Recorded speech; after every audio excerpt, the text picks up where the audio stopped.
Hello, ladies and gentlemen, and welcome to the very late episode of the Hour of Power of.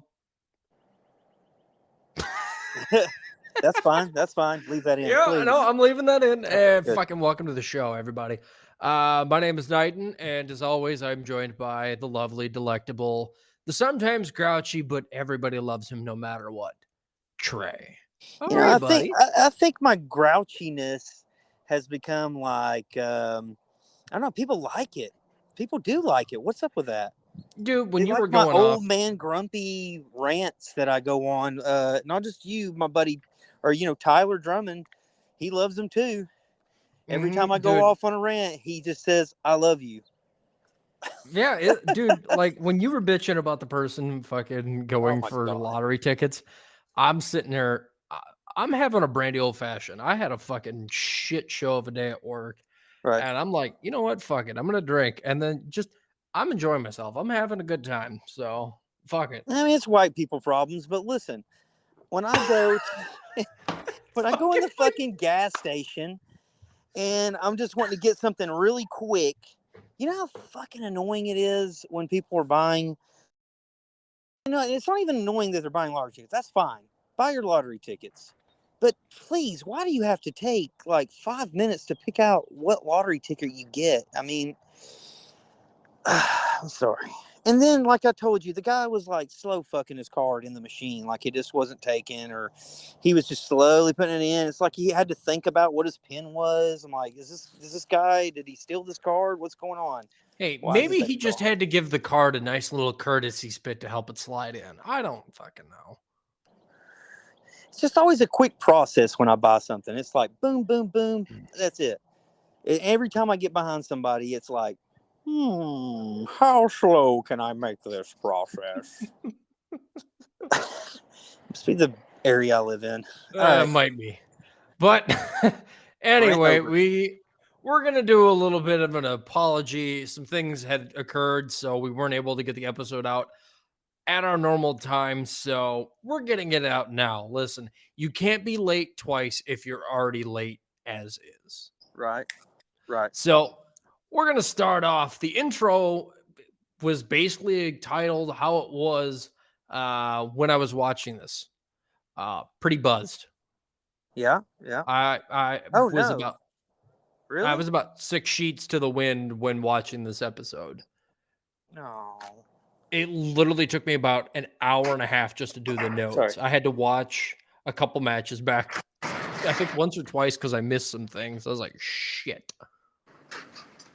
But, Well, I had to watch it kind of. I had to break it down because I was so busy this week too, and yeah. it was like it was a good show. It was a good episode though. There were some kind of points where it was like, but all in all, it was very good. I really enjoyed the intro promo about Casey Kazana and Anthony Andrews talking, their consistent pass, calling out the tormentor, and then the intro talking about the main event with the King Bees and Pretty Empowered and the opportunity and the stakes that are within this 6-woman tag match. Right. But match number 1 of the night was the U.S. Tag Title Rematch between the Immortals and Daisy Kill and Talos with Aaron Stevens? Yes, this was basically a way to get Blunt Force Trauma and the U.S. Tag Champs together in a match. I feel like now. I the whole time I'm watching this, I'm like, who wrote this week's episode? This seemed like such a different departure on their usual format, which I did not mind at all. Something about it seemed different. Like when they went, well, I'm going to let you get to that first. First, review the match, then we'll get to that. So, starting off, they talk a little bit about the history between Aaron Stevens and Kratos, especially them being former tag team champions themselves. So, Aaron Stevens helping out Daisy Kill and Talos, that's going to be a little bit of a possible conflict of interest. Because if anyone's going to know Kratos' weak points, it's Aaron. Right. But Daisy Kill and Thor Odinson start off the match. Daisy gets pushed down and Talos tags in. Thor then tags in Kratos, and Talos and Kratos go at it for a bit. Daisy Kill then comes in, starts hitting Kratos when he's in the corner before tagging Talos back in. They go back and forth for a while. Then Thor gets tagged back in. Dude, I'm going to tell you that Asgardian uppercut is kind of fucking brutal. Yes, it is. I like them more and more I see them. They're just like a bruiser tag team, kind of like Knox and Murdoch. And with the ending of this match just being a double DQ or double count out, I really liked the whole Aaron Stevens thing where they just go after him, man, and it's like it leads to the back, and you're like, this is leading to something. Like, this is so different, with the way that they shot it. If I can, I'm trying to describe it in a way. Okay, so the match ends with this DQ because who is it that goes after him? It's So Aaron goes after and grabs a hold onto Odinson's leg. yeah, and then watch this. Kind of like Odinson gets punched out by Aaron. Mm-hmm. And then Kratos goes after Aaron, and the match is basically thrown out. Then Kratos then gets Aaron into the backstage area, and Kratos is just pummeling the hell out of Aaron Stevens. But then BFT just shows up out of nowhere and starts beating on Kratos. Kratos gets hit with a chair by Damage a few times before getting tossed into catering. Thor then comes out of nowhere and starts beating up BFT before Aaron Stevens knocks out Thor and starts stomping on Kratos. Right. And like I said, the way they shot it, when they go to the back, you have a different cameraman set up. Just the camera angles seem different. Something about this week's episode just seemed different, like somebody else had maybe wrote it. But we have this wasn't the first instance, but just the backstage and the way it was shot, and you're used to on the NWA format, match, promo, match, promo, match, maybe an angle at the end. Okay, so this one was like angle at the beginning, sets up the U.S. tag titles against the World Tag Team Champions, basically, and they've built this up, I guess, for their Tampa show, is what I'm going to guess. But nice little build up. I like it. It was different. I did not mind the double DQ. Some people may have. We've seen this match before. I did not mind that it did not have a winner, and now you have a team to go after the world tag titles, and just sets up a lot of nice stuff. I just thought that it was kind of clever the way they shot the whole backstage thing. It just seemed a little bit different and a departure your usual Powerrr format. Yeah, that was the one thing I definitely did notice was Powerrr was a little bit different than it normally is, but it was almost like a little bit of a nice refresher. Yes, At least in my mind, because it wasn't, you're not able to predict, okay, we're going to get a match, then we're going to get a promo, then we're going to get a match, then we're going to get a match, then we're going to get a promo, and then we're going to get a match. Right. You didn't exactly know what to expect. And it definitely carries throughout the entirety of the show. Yes. It's not just halfway through, then it changes to the normal, hey, this is what you're used to seeing. It varies from time to time, and it was a nice change of pace. It made it a little bit refreshing to see. But yes, a little bit better this week's show than normally, I guess. Mm-hmm. Even with the format, and the production seemed a little bit different too. Like maybe CW had a little bit to do with the production this week. Hey, I'm not going to complain if they did. No, absolutely not. It was good. But let's move on, because there'll be more to come of the whole BFT Immortals, yes. Daisy Kill and Talos to come later on. But promo number one is Through Billy Silas Mason. who unfortunately earlier this week had his house burned down, and we had shared the link to the GoFundMe page on our Facebook, and as well as a plethora of other superstars of the NWA had shared the link, as well as the NWA had shared the link for a GoFundMe.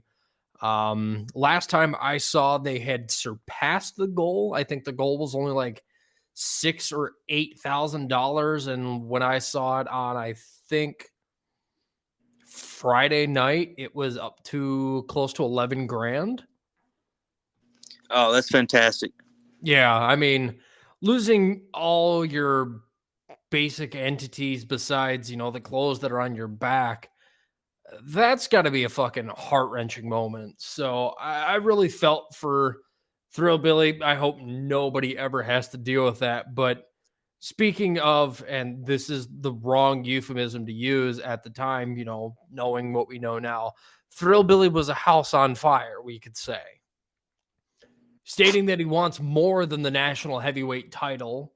Um, and he kind of alludes to going after EC3, which was to be expected after last week's promo with EC3 and the Southern Six, where Thrillbilly just stares a hole through EC3 while EC3 is talking, and as well as Alex and Kerry when they were talking. Yeah, something's being set up there. And then, go ahead. I'm sorry. I'm just saying that's definitely the next program for EC3, and that's definitely.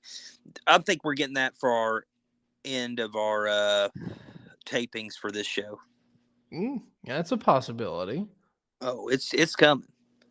I think they might hold off on that one, but Ricky then pipes in, says the Southern Sticks isn't going to stop until they conquer the NWA.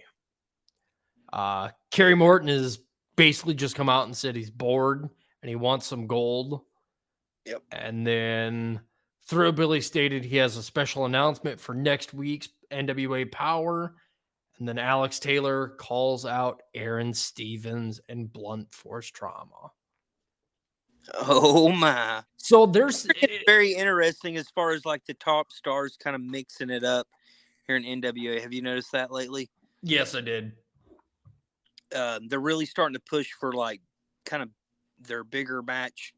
All the people they've pushed over the course of probably say since fall, maybe even before, like in October, September.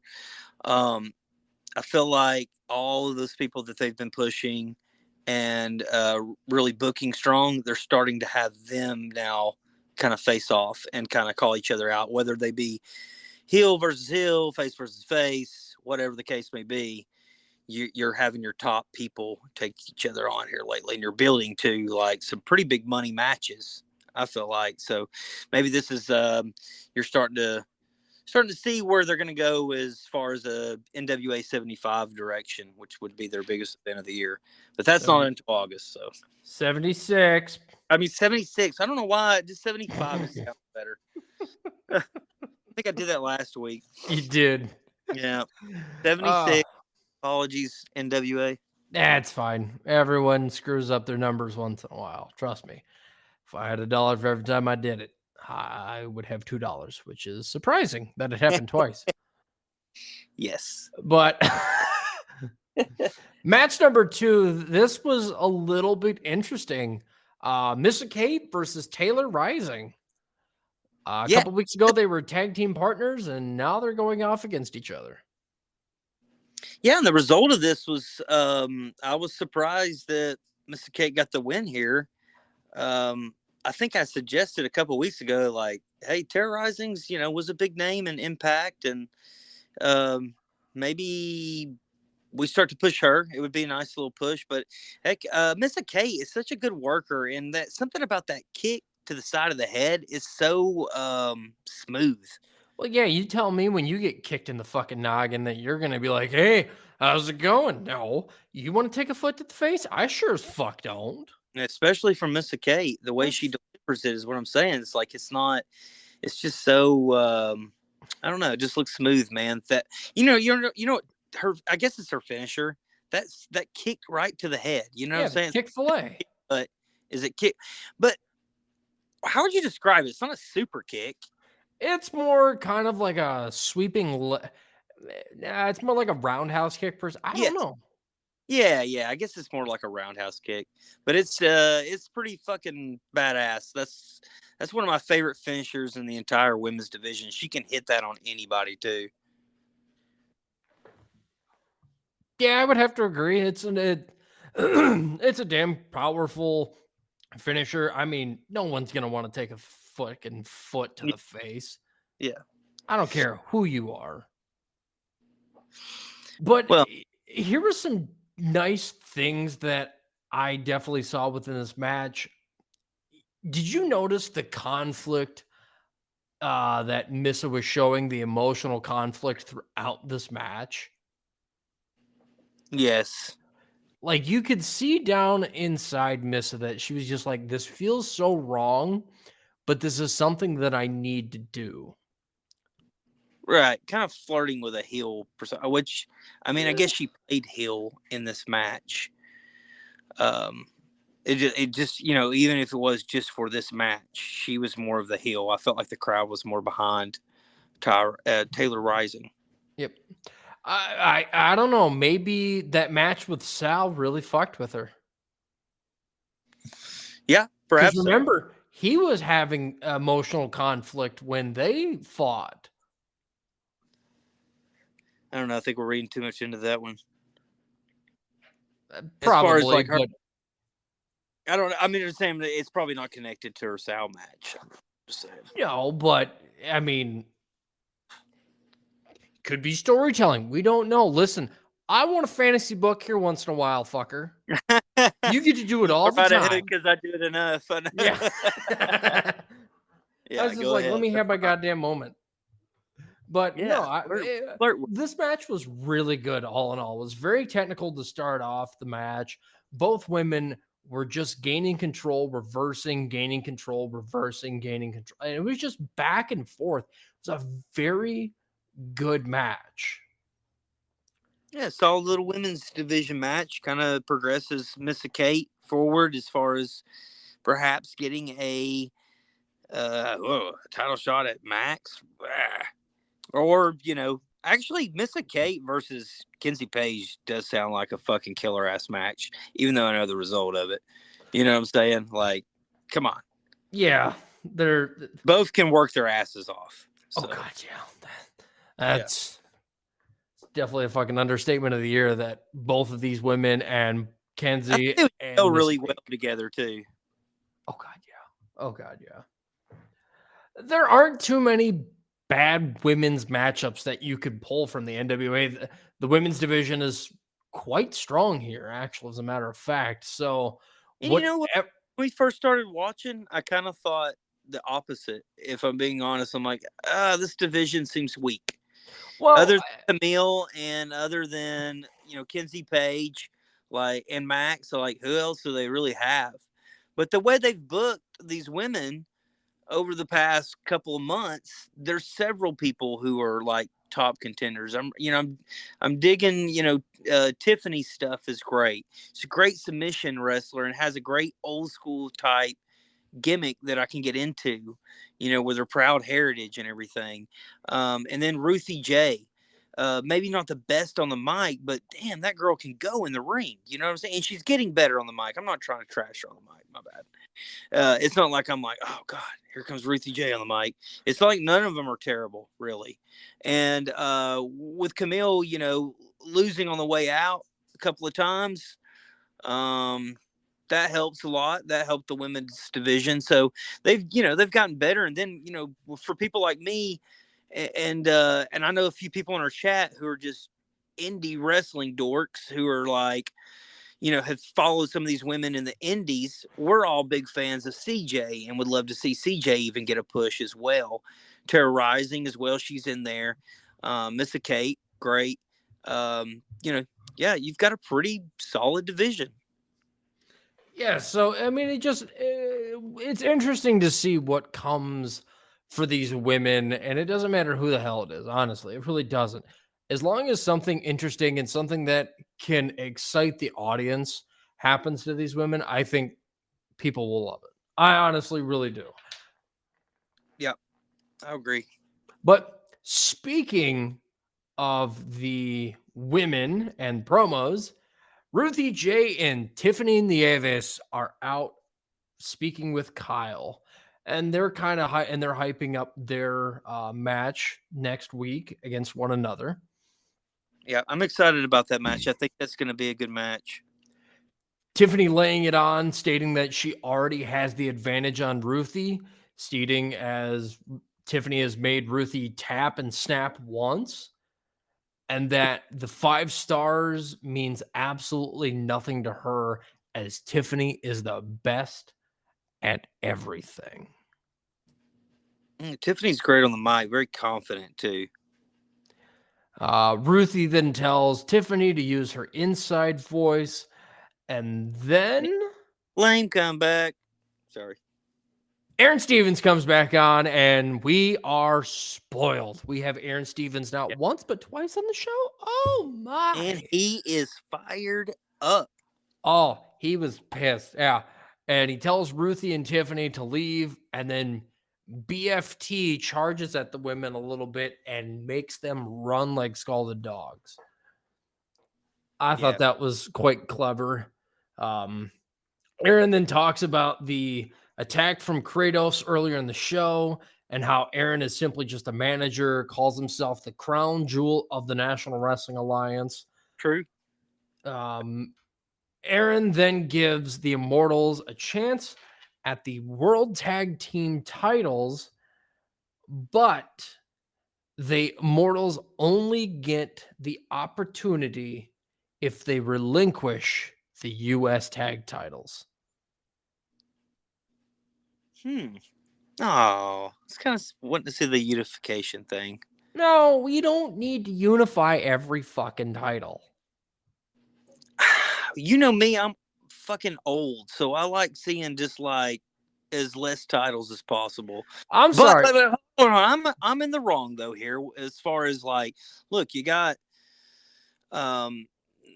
your territories opening up, and you can have your U.S. tag champs touring these different territories. Exciting indie show to see some pretty big name belts with NWA, and like, man, you can see a title change, an NWA title change tonight on an indie show. That's more appealing. I get that. So if that's what they're doing, then I'm all for it, and that's probably what they're thinking. Yep. They've got a ton of tag teams. And like also having the title shot at Hard Times as well, only if they are willing to relinquish.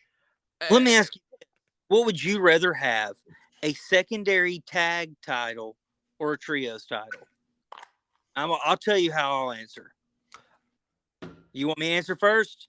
Yeah, I want you to answer first because I might surprise you. I would rather there be a secondary tag titles. I fucking hate trios titles. Fuck, I hate them. Sorry. Well, I guess I'm not going to surprise you. I was going to say I would much rather have the U.S. tag titles than a trio title. Yes. So, you know what? Yeah. I'm just saying. I don't know what it is about trios titles. Look, you already got tag titles.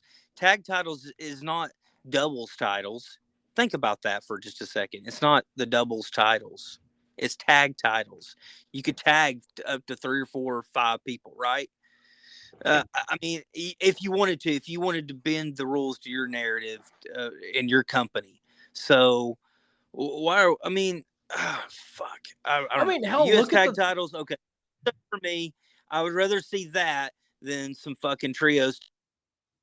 Like 3 or 4 fucking teams in the whole entire division. That's how it is in most wrestling companies that have trios titles. I'm like, why do you have fucking trios titles? Like ROH has trios titles and AEW has trios titles. Come on, it's the same fucking company basically. I mean, hell, look at the New Day. There was 3 people in there, but only 2 of the guys defended the title at one time. They would do the Freebird rule.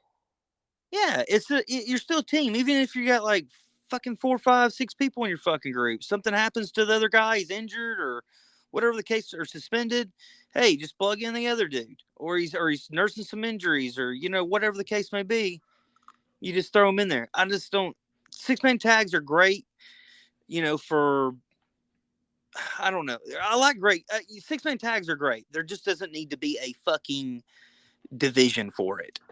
Yeah, unless if you have like an extensive 6-man tag division where it's like, okay, a trios title is warranted. Majority of companies don't.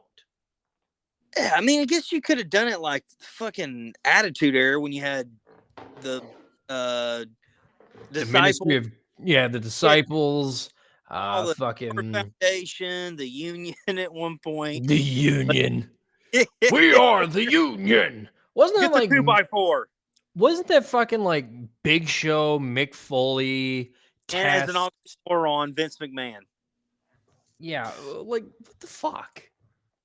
The last person who would be in a fucking union, Vince McMahon. Yeah, I love it how they have a tag team called the Union, yet wrestlers aren't unionized. Yes. Um, Never understood it as a kid, right? Because I didn't work a union job or nothing, and this is happening when I was in like fucking middle school. So I'm like, the union, okay, just a union. You think about the word of that joined together, but like it had shades of like actual unions, like working unions with the whole 2x4 bullshit, and like how they're rebelling against management. I just thought it was, and then looking back now, it's like how fucking ridiculous. All right, back to fucking U.S. tag titles and world tag titles. They got to give up the U.S. tag titles to get these shots at these world tag titles, right? Should they do it? That's the real question. Should they do it?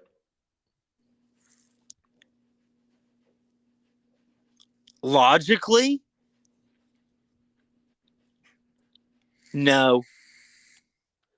Just look back at all the other. I mean, like if I'm speaking out of kayfabe here, like logically, fuck no, because you're just gonna get fucked over by Stephens. You look at the blunt force traumas, the last fucking 7 or 8 opponents or whatever over the course of 5 or 6 months.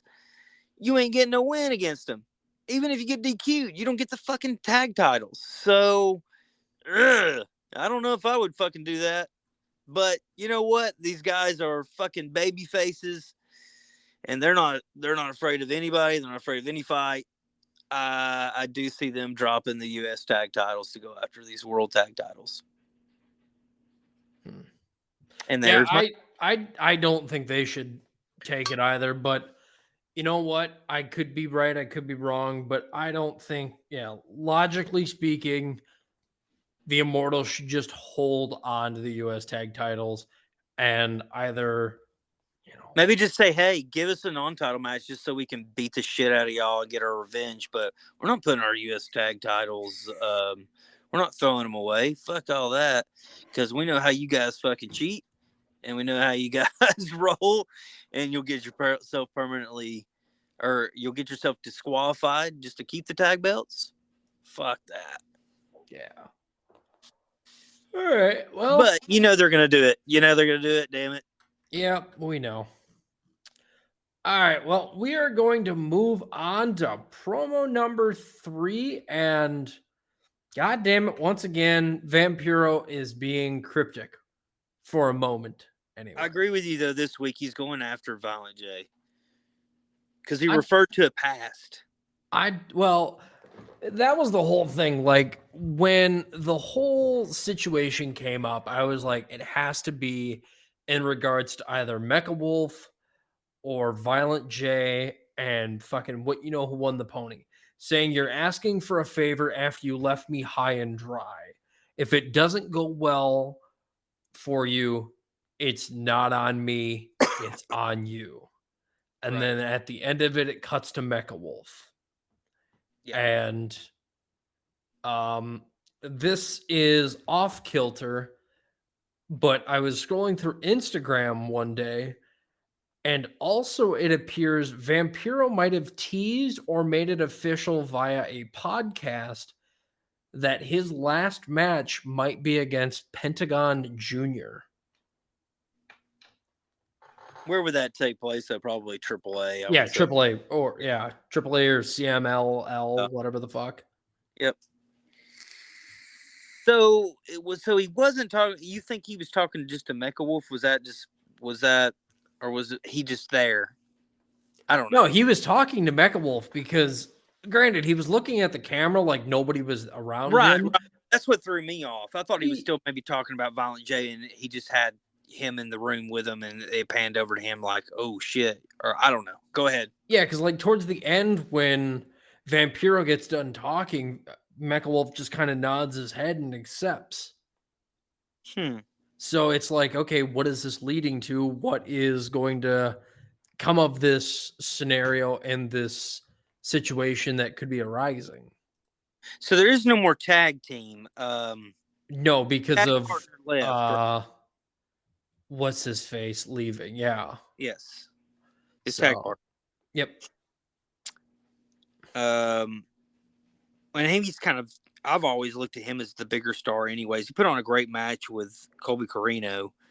So I'm wondering where they're going with him. I'd like to see this guy pushed, man. He's everything I've ever read that he's heavily pushed in Mexico. Oh God, yeah. So that would be cool. Maybe what if we got at 76? See what I did there? Got it right there. Vampiro against Mecha Wolf. Woo! That would be cool. Can you not Did that fantasy like book?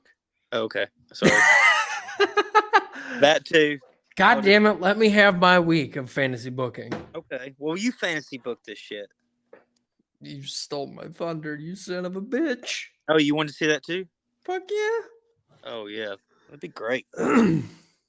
But I don't know. I guess we'll just have to wait further and further and see what that means by Oh, I can't wait for 76. It's gonna be so good. I know that one's gonna be interesting. It got all the way to August though, so we got a lot more shit before Yeah, then. we definitely have plenty of time. But match number 3 of the night, and this one was okay for me. Mm-hmm. KC Kazana versus Anthony Andrews. This was okay. I'm not going to sit here. It furthered the story and it gave a better understanding as to what it was, but the match wasn't anything really to write home about. KC had a lot of good offense in here. Casey can fly around really good for like a bigger guy, you know, and he doesn't. I really wouldn't even say he's a bigger guy. He's more of like the average build Yeah, of. well, I'm just saying. It's normally guys that are freaking. I don't know, like what 6 foot or around that area who can fly around like that or below maybe 5'8" some or whatever. They can fly around like him, and I just feel like how tall is he? Maybe it's his build too, because the dude is not fucking chiseled like EC3 or anything. So it's amazing for me. He's got a fucking dad bod, and the dude's fucking flying around the fucking ring, and he's a pretty good size kid. So he just came up. I just thought he was so much better from that one match we saw him in with a country gentleman. It was weeks and weeks and weeks ago, but I felt like this match was good. I guess because I'm invested in the JCP brand, doing a little bit of work for them, and it is interesting to see the whole family feud kind of deal and his replacement in the country gentleman. And at the end of the match as well, it was I don't know, I just found it hilarious. Joe getting there in the ring and just pummeling Anthony. It was funny. And then you had Austin Austin Idol. Like, I think he's such a great heel, but he's got such a oh my god, he's like the only old man I want to see get put through a table. Like, I just want to see the dude get his ass whipped, and that's what I mean. That means he's doing his job. He's excellent, man. Excellent. Just a legend. Just a very hateable type of guy. And that shit he wears, the fucking bedazzled fucking jacket and his little fucking hat and shit. I just want to knock that shit off his head and be like, God damn it, step into fucking 2024 and get you a fucking grown man's fucking haircut.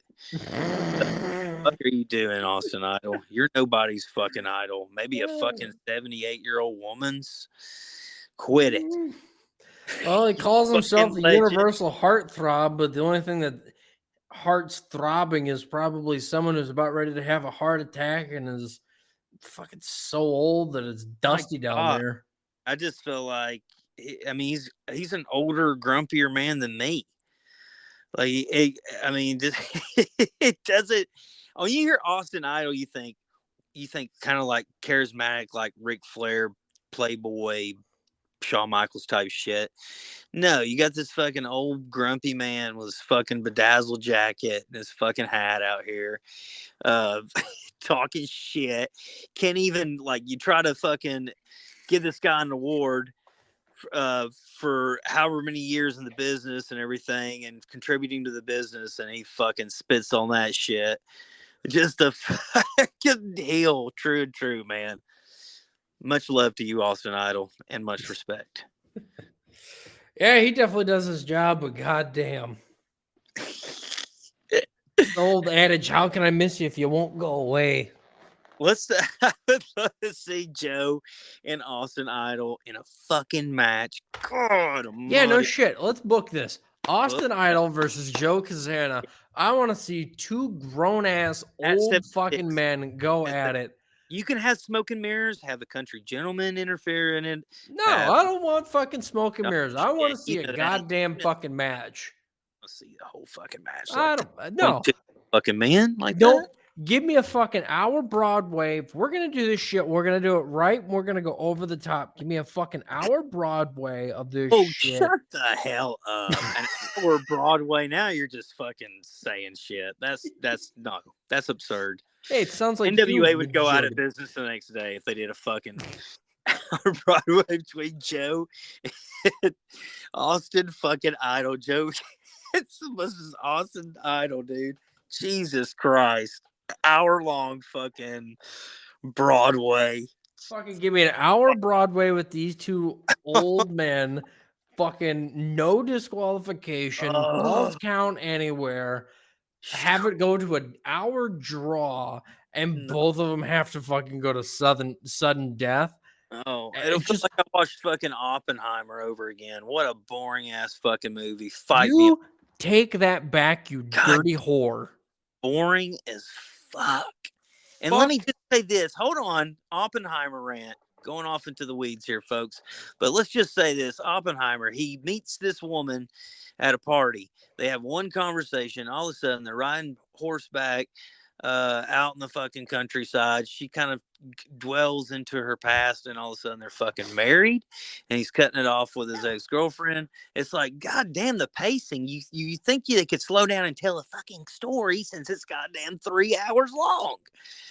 And the dialogue, holy shit, I love Christopher Nolan. He's done some of my favorite movies of all time. Inception, Dark Knight, fantastic director. Not much on the dialogue. Whoever's writing the dialogue, it's time you step aside. Well, maybe I'm wrong. I am wrong. It won fucking Best Picture. What am I missing here? God damn it. What am I fucking missing here? I don't know, but you just need to fucking calm the fuck down. Oh, I'm telling you, I've got a couple of buddies that want to start a fucking podcast up where we talk about movies, and I'll fight them on this. You're going to want to stay tuned to that. We'll have ads on this show if that ever becomes a thing, because Eli Black and my brother, Skylar Boyd, they think they're professional movie critics. Well, I'm going to fucking fight them on this fucking Oppenheimer disaster. Actually, I think Eli said it was a snooze fest, so he might be on the same wavelength as me. Okay, what did you think of Oppenheimer? I enjoyed the fucking movie, especially being a history nerd. Right. I get that. I don't know. A history nerd. Listen, I wouldn't be a history nerd if I didn't have a World War II piece tattooed on my entire right forearm. Okay. I'm just saying. I enjoyed the movie. I like history pieces too, but this was like the pacing of it, man, was just so. I don't know, man. I don't Yeah, know. it's not a fucking action film. I'm It's not a looking for it to historical be. goddamn movie. I'm not looking for it to be an action film. Apparently, you fucking I were. went into it saying, "Fuck what." I heard some people say it being boring. I'm like, "Fuck that." I was really looking forward to it, kind of thing, you know. And then I'm watching and I'm watching and I'm like,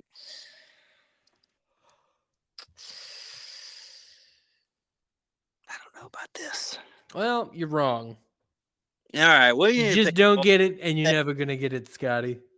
I'm gonna put a poll on the page or somewhere, and we need to ask people what they thought of Oppenheimer. Blow it out your ass, as far Come as I'm concerned. on. All right, we're moving on because I've got MLB The Show to play, and you're fucking And I've hogging got up my WWE. goddamn time. And You if you got have the NW, hold on, I'm gonna veer off now again. oh, If you have NWA claws, please send them to Tricky Trey 2017. Thank you very much. Okay. the fact that you're willing to put your Xbox gamer tag out there, while me, I don't fucking put shit out there. I But will. I don't. I'm an open book. Bring it on. yeah, whatever. You got NWA claws. I'm just saying. Or Ah. message me on whatever social media and say, "Hey, I've got these," or "I know somebody has these claws," or "I made these claws." That would be awesome. I'll share them with the our NWA audience. All right. Well, let's move on to match number 4, the main event of the evening. It is the 6-woman tag team match with all 3 members of Pretty Empowered, Kylie Page, Kenzie Page, and Ella Envy versus the King Bees and Natalia Markova. Trey, I'm going to give you the floor on this one. What did you think of this match? I like this match. It was your typical tagging in and out, Pretty Empowered, have this tag shit just fucking I don't know, man. They've got a fantastic chemistry. I think you would agree. And even the way they do promos together, the way they work together, they just and even how they help each other in dire stress. They seem to they just seem to have a awesome little presence about them as far as a stable. They may be one of my very favorite stables ever, and I have been watching wrestling since the age of 6. They may be one of my they as far as women's stables. Yeah, I think they're top 3. That's how much I enjoy watching these girls. Um, and they play to the crowd just beautifully. Of course, I love Killer Bee or King Bees.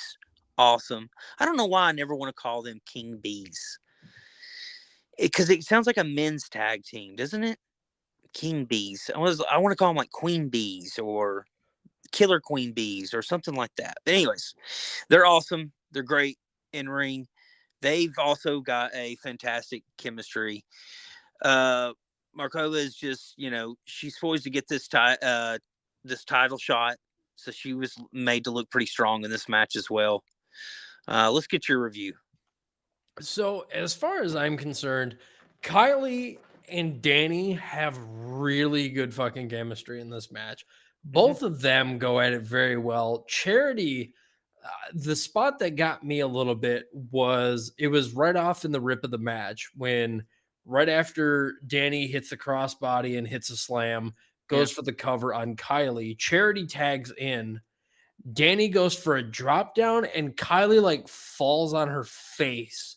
And it's kind of that awkward moment of like, oh fuck, what next? And then Right. Charity just slips right in and goes to flop right on Kylie, but Kylie rolls out and then runs over to Ella and tags her in. Mm-hmm. And then down goes Ella. She hits Charity hits a slam and then hits the splash, and Charity only gets a 1 count. And then it just became kind of that back and forth tag in, tag out, tag in, tag out between everybody. And then we get to see a little bit of a sneak peek between Kenzie Page and Natalia Markova. But Markova ends up gaining control. She attempts for a pin, but Ella breaks it up at 1. Mm-hmm. And then Markova picks up Kenzie, but Kenzie breaks free. And then this is where the beatdown of Markova begins. All three women of Pretty Empowered are just taking their turns, stomping the hell out of Markova. Mm-hmm. And then Ella and Kylie hit the hip attack. Kenzie tags herself in, continues the beatdown, whatnot. And just all in all, this was a very, very solid match. And once again, Pretty Empowered using the heel tactics. When Ella goes to pin Charity towards the end, she grabs the tights Mm-hmm. to gain more leverage, and Yeah, Pretty they're Empowered. their chemistry, man, and just knowing where to be in certain spots in the match. Like, I don't know, this like I said, probably my favorite, or at least in my top 3 favorite women's stables ever. Because there's not really too many stables out there that have, I mean, there has been in the past, but these girls have been together for a while and they've got tremendous chemistry together, and they're super over with the crowd. Oh yeah, the crowd. They're a stable that you love to hate, but hate to love. Yes, absolutely. And they're so goddamn good. It's like you can't really hate them. You have to love them, despite them being heels. You just end up loving them. I would totally agree. I'm thinking, like, if I'm booking, let's do some fantasy booking. I'm not fucking taking that title off Kenzie Page anytime soon. At least not until 76, and I've built up somebody just, so tremendous that I heard that. What? I heard you turn on your PlayStation or Xbox. I Fucking accidentally, or I PlayStation. accidentally hit the fucking button. Leave me be. Right. It's like this podcast is almost over. It's time to play some MLB The Show. Dude. Yeah, I know. But no, I don't get to I've play till really Tuesday. ha ha. Whatever. All right. But all in all, this match was very good, and I'm excited to see the 3 out of 3 falls match, the 2 out of 3 falls match. I Yeah. really wanted to see that match to begin with. I thought it was going to be we're going to get the 2 out of 3 falls match, and then you know Right. if the King Bees retain, then it's going to be okay. Which one of them then gets the title opportunity? But no, it was whatever team wins, that's what happens. And the fact that Pretty Empowered won, and now we get the pretty match, which is the 2 out of 3 falls. I'm fucking all for this, dude. Yeah, that's going to be a very, very high intense battle. Like, I thought the crowd's going to get really, really into some of the finishes. You'll see a lot of false finishes in those matches. I think these girls are going to tear it down when that happens. I think it's happening at the Hard Times tapings, if I'm not mistaken, rather than the Tampa tapings. So yeah, I'm looking forward to that match coming up probably in just the next 2 to 3 weeks. Yeah. I didn't even see next week's matches. Did you? Oh god, I can't remember them off the top of my No. head. I know besides Ruthie J and Tiffany Nieves, I can't remember all of them off the top of my head. Wasn't Like Blake in a match? Blake Troop is in a match with somebody. yeah, Blake Troop and Brian Idol, if I'm not mistaken. That'd be good. I'm starting to really kind of dig this roster now. Really Yeah, good. like They're I starting to use like the same people, It's not like bringing in indie talent every fucking week or people from Japan like AEW does. It's like, damn, I can really sink my teeth into this roster because I'm seeing these people, even though it's an hour-long show, I'm getting to see them at least a couple of times a month, and they have feuds that I can follow, and I'm not like, huh, what's going on here? It's Yeah, not. I think it just had to take us time, especially getting into the NWA at the time we did, which was, a month or so outside of Samhain. We've had the time from November, December, January, February, now March, and soon to be April, where we've been able to, find our superstars that are our wrestlers that we like and we don't like, and find the storylines that we enjoy. And it has been a nice change of pace to be able to do that. I believe there's a tease of Paul Burchill bringing back the pirate gimmick. Oh God, no. I like what he's doing now. Don't fucking sit here and Depends if he's like kind of like trolling it. You know what I'm saying? I don't know. We'll just see how it's executed, if that even happens. well, I personally don't want to see it. All right, get to the finish. You did get to the finish. Oh yeah, we did the finish. So we're basically done. So what did you think of the show overall? Despite the Casey and Anthony Andrews match, I thoroughly enjoyed this episode. I liked the advancement of a lot of stories. I liked especially the whole advancement of Thrillbilly and EC3, and now the prospect of seeing Blunt Force Trauma and the Immortals going at it. That is what really kind of, okay, I'm interested in this now. I want to see more. I want to see what happens. I want to see what is next. Yeah, I enjoyed this week. I know you didn't really enjoy the whole, or you just thought it was okay. The Anthony and AJ match. God damn it, Anthony and KC. AC match with Joe and Austin Idol. Yeah, I like that kind of shit, but it's just kind of old territorial type wrestling, and you can see you can almost kind of see the finish coming from a mile away from those type matches too. Like, it's building towards AJ actually taking on his cousin. Yeah. And I'm not gonna sit here and I don't entirely hate it, but it was just kind of like one of those. All right, we kind of figured this was happening, Right. But it is what it is, and you know what? It was almost worth it pride. just to see Joe get in the ring and just like pound away, man. It was like a ground and pound shit going on there for a minute. Just pound away at Anthony. I was like, Jesus, dude, this whole guy can freaking go. Yeah, I would say so. He's feisty. He's on fire. He's on fire, baby. He's on fire. Funky like a monkey. Okay. Listen.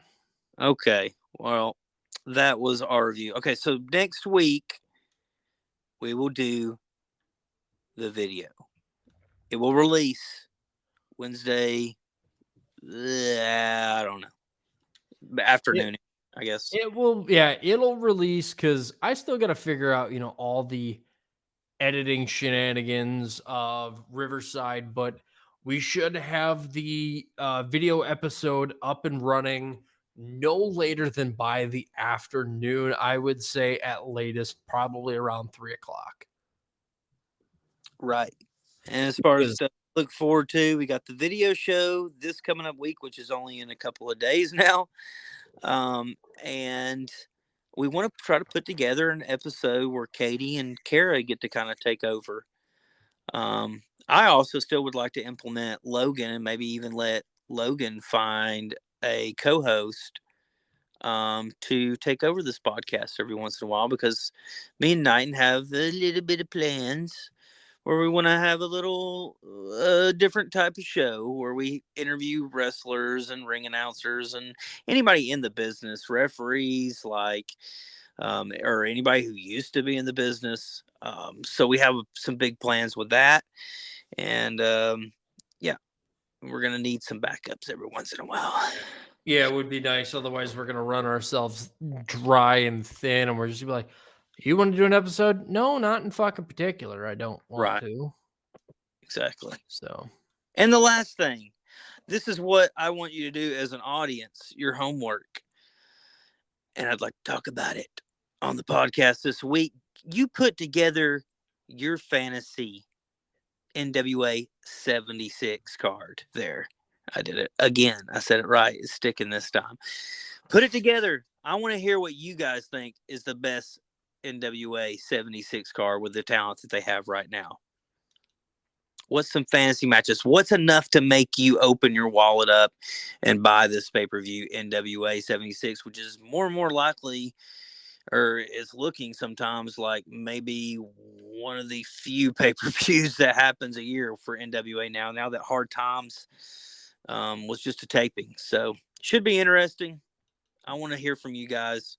I want to hear your fantasy cards for NWA 76. And that is it. Well, look at us go. We just broke an hour.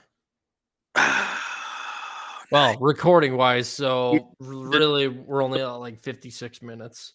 Yeah, I have to edit a little bit out. You can leave in my rant about the damn. No, I'm not. So, Okay. well, anyway, ladies and gentlemen, we thank you for listening to this wonderful late episode of the Hour of Power podcast. See, I got it right this time. Nice. You demand. Until next time, folks, we bid you adieu. So long, suckers.